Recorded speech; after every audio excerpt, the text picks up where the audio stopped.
Hello, everybody. Welcome to Shred's Takes. I'm Mike Shredder. I'm here with Robbie Goodall from my Columbia Master Sports Management program. Robbie is like me, and we're just in our first year, second semester in the program. He was originally from Ohio, and he lived over in Belgium and went to school in England, where he played football there.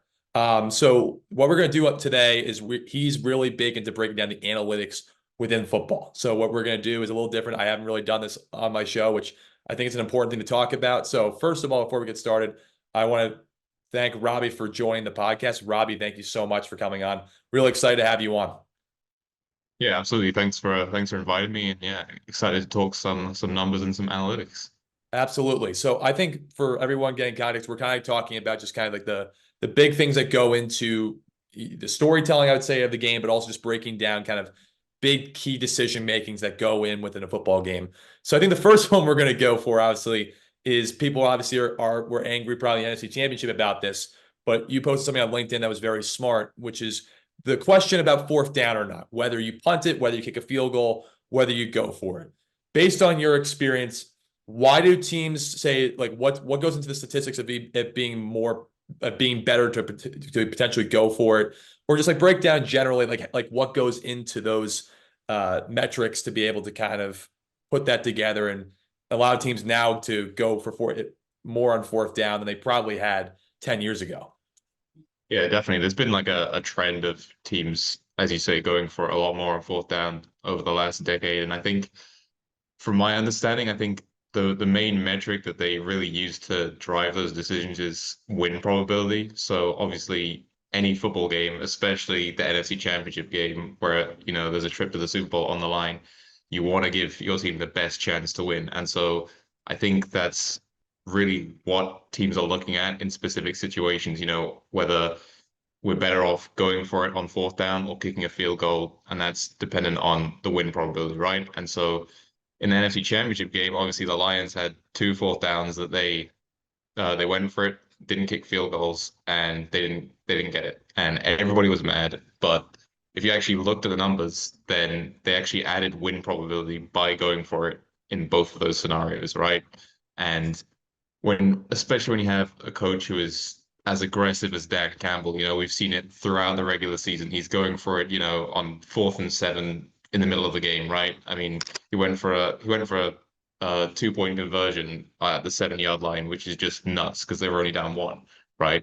But when you have a coach that's aggressive as that, and that's been a large part of their success, it's very hard to fault him and to be angry at him for doing exactly what he's done throughout the season that got the Lions to the NFC Championship game. So that's my understanding of it. But again, like when you choose to go for those fourth downs, you need to have like a play that you like, because if you don't, then there's really no sense in going for it. And as on that first fourth down that they had, they had a guy open, they threw it to him, and unfortunately he dropped the ball. The second one, I couldn't really tell exactly what they were trying to draw up, but the first one definitely, they had a guy open. And the other side of it is, well, what happens if we kick the field goal? And the Lions kicker was Michael Badgley, who is exactly 50% in his career from that range that the field goal would have been. So,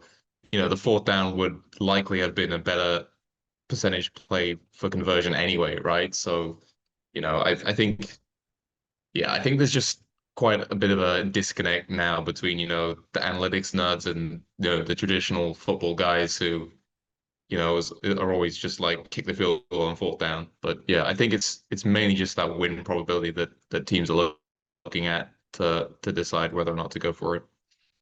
Does that go the same thing within 2-point conversions as well, compared to kicking an extra point from your mindset? Because we can take the example of just like the Lions losing to the Cowboys, which obviously people can say what they want, but like for them, they went for a 2-point conversion at the end of the game instead of maybe kicking the extra point to tie the game. They wanted to win the game, and you can't fault the aggressiveness. That's what Dan Campbell's been, as you mentioned. But is that also going the fact of like the win probability is just like that's what they were trying to go to, saying we have a better chance obviously of going if we have to get a 2-point conversion, and we have a better win probability there. So like what kind of like same metrics I assume used in that? Yeah, I think so. I mean, that that 2 point conversion against the Cowboys that the Lions went for. I think they got it from the two originally, and then they had to do it again, and then they got pushed back 5 yards, and then they should at that point they should have really kicked the extra point because, like you said, they only needed an extra point to tie it. But what we've been seeing really with 2 point conversion is this interesting trend where a team is down 14, so that's two touchdowns and two extra points, and they score a touchdown, and like 10 years ago, you kick the extra point. It's, no question, right? You're kicking the extra point to go down seven, and then you hope you can score another touchdown and get another extra point. But now what teams are doing is they're going for two on that first touchdown, right? And the theory is that if you miss the 2 point conversion, then you're down 8 points, right? Which is still a one-score game. If you make the 2 point conversion, then you're only down six, and you can win the game instead of going to overtime with a touchdown and an extra point.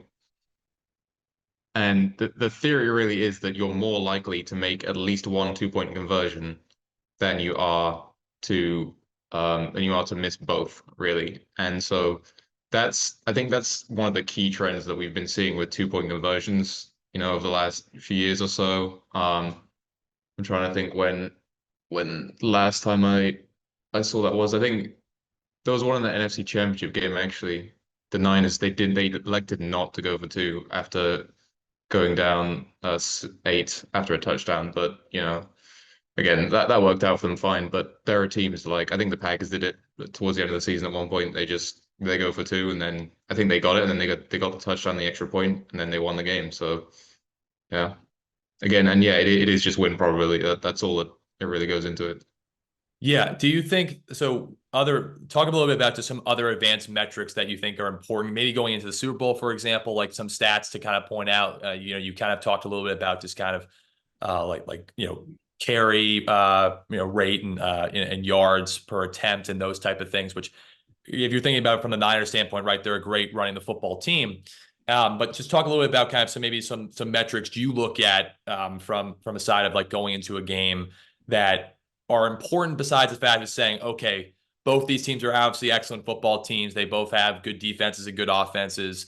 They have good personnel.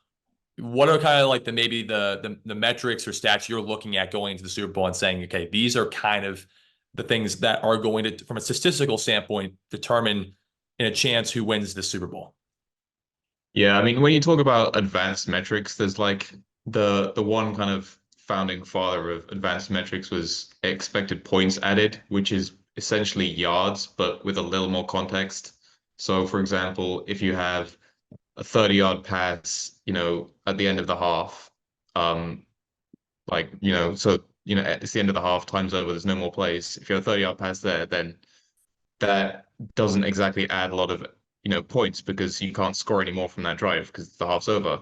But if it's on any other drive and there's 5 minutes left in the game and you get a 30-yard pass, that adds a ton of expected points because you now have probably a first down and you still have an opportunity to score. And so, but those two 30-yard passes will appear exactly the same in the box score, right? But so that was the first kind of advanced metric that teams used. When you talk about, advanced metrics, I think the more kind of granular you get, the better. So the more like specific you can be with each individual player. And so one of my favorite metrics is rush yards or receiving yards over expected, because that kind of tells you this player, they shouldn't be getting this many more yards after they get contact or after they catch the ball, but they're doing that, and that's really just a function of them, right? It's just their brilliance, their individual brilliance that's making those plays.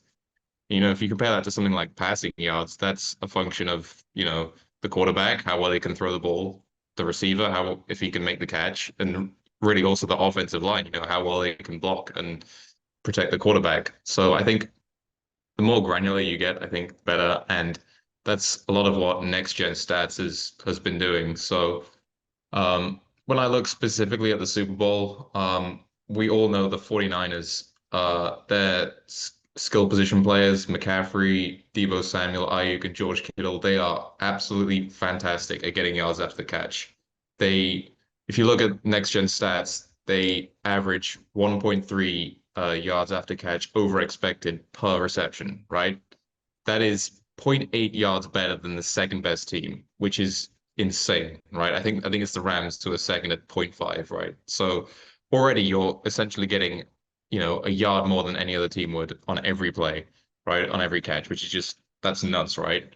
And so when you look at the defensive side of that, the Chiefs have been one of the best teams at preventing yards after the catch over expected. So I think they're fourth in the league at negative zero point 0.8. So that is going to be a really interesting battle to watch on Sunday is how well these Chiefs, the Chiefs defenders can, fly around the field, make the tackles, make the hits, get these 49ers players on the ground before they have a chance to, get a load of yards after the catch because we all know, a yard is the unit of a football field, right?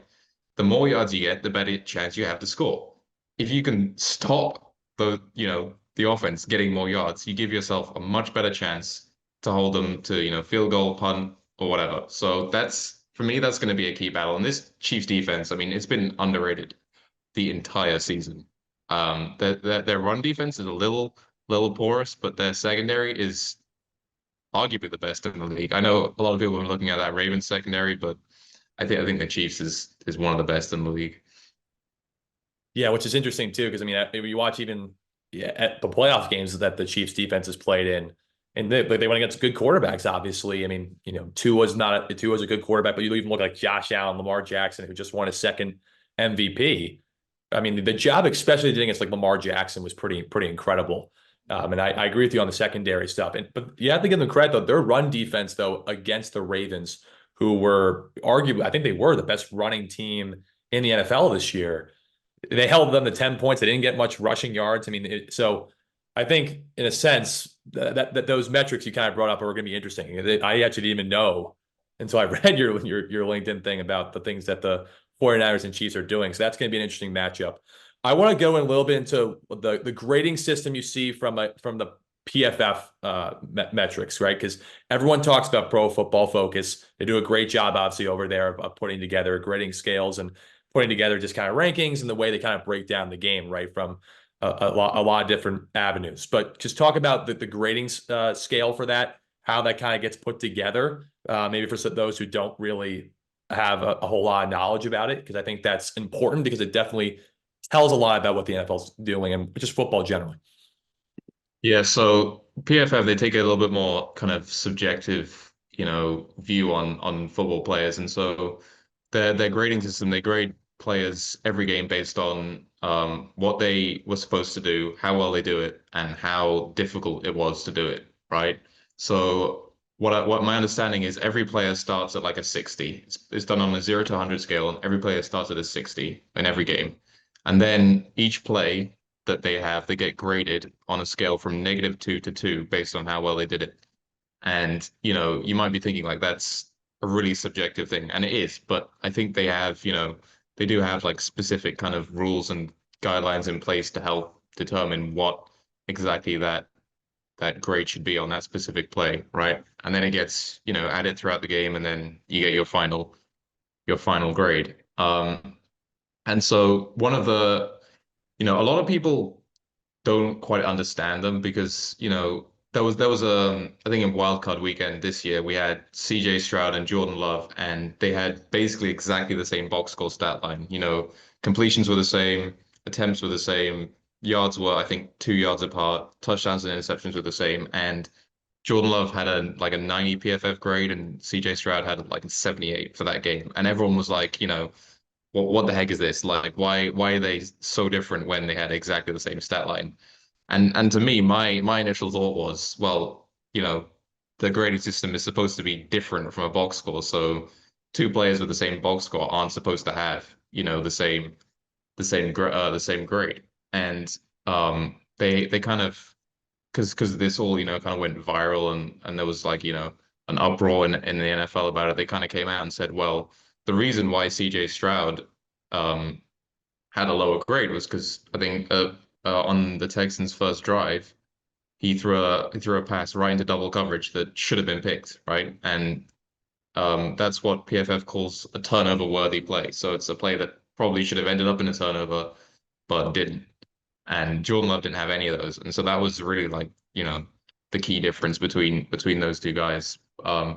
So it is, it's something that I think it's very subjective at times, and that's why, I think people like to look at stats and analytics through an objective lens. And so I think the highest graded quarterback this year was Josh Allen, which to me is, it's a little bit, I'm not saying they're wrong, but he threw a lot of picks that he shouldn't have thrown. And when you're talking about picks, that's and turnover worthy plays, that's a lot of what PFF likes to focus on. So I think it's just kind of that, it's a bit subjective. But I think they do a lot of good work.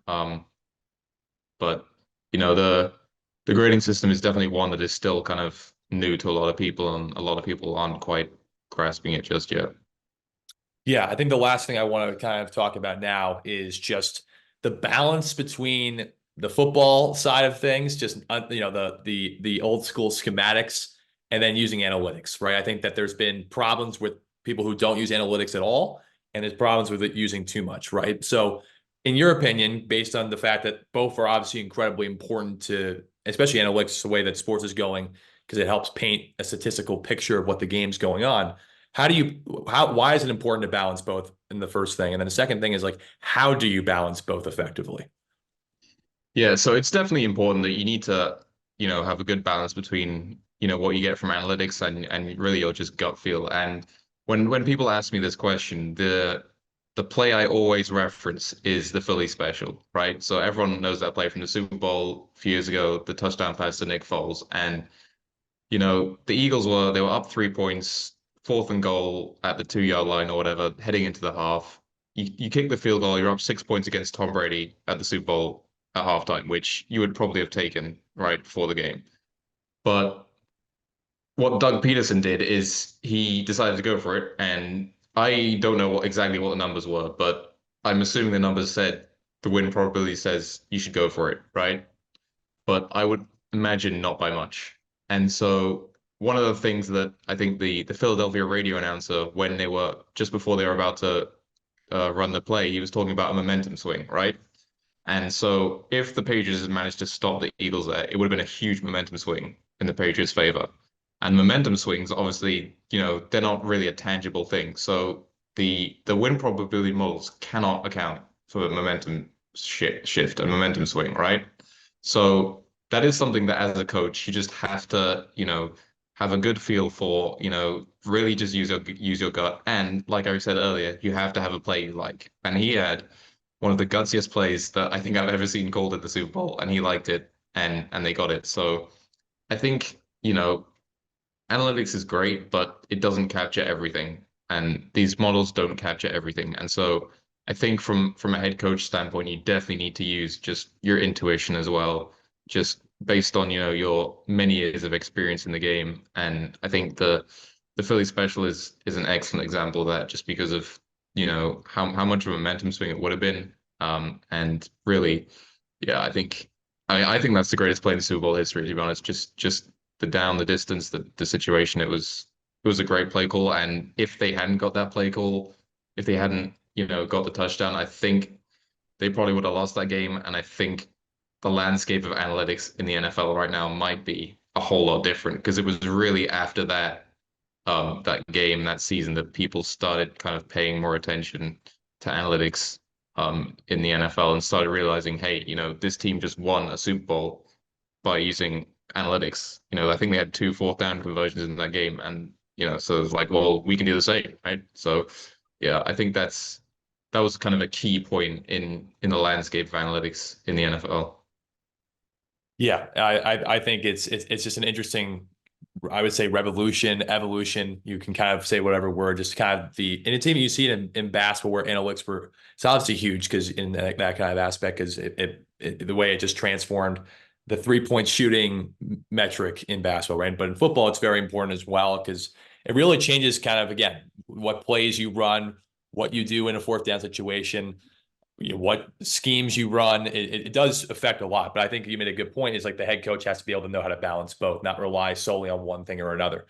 But I wanted to take this time to thank you for coming on. This was awesome. I think it's really cool to learn a different side of sports than just maybe the storytelling aspect or the media aspect. It's good to learn from the analytical standpoint because it's such a huge revolving and important aspect of sports. And I think that, obviously it's something that you're very passionate about and well. So thank you so much for coming on. I really do appreciate you taking time. Yeah, definitely. Thanks again for inviting me, and this has been fun. Yeah. Hope all the viewers like what we put out. So For everybody, we got Robbie Goodall and I am Mike Shredder, and this is Shred's Takes, and we'll see you on the next episode. Have a good one.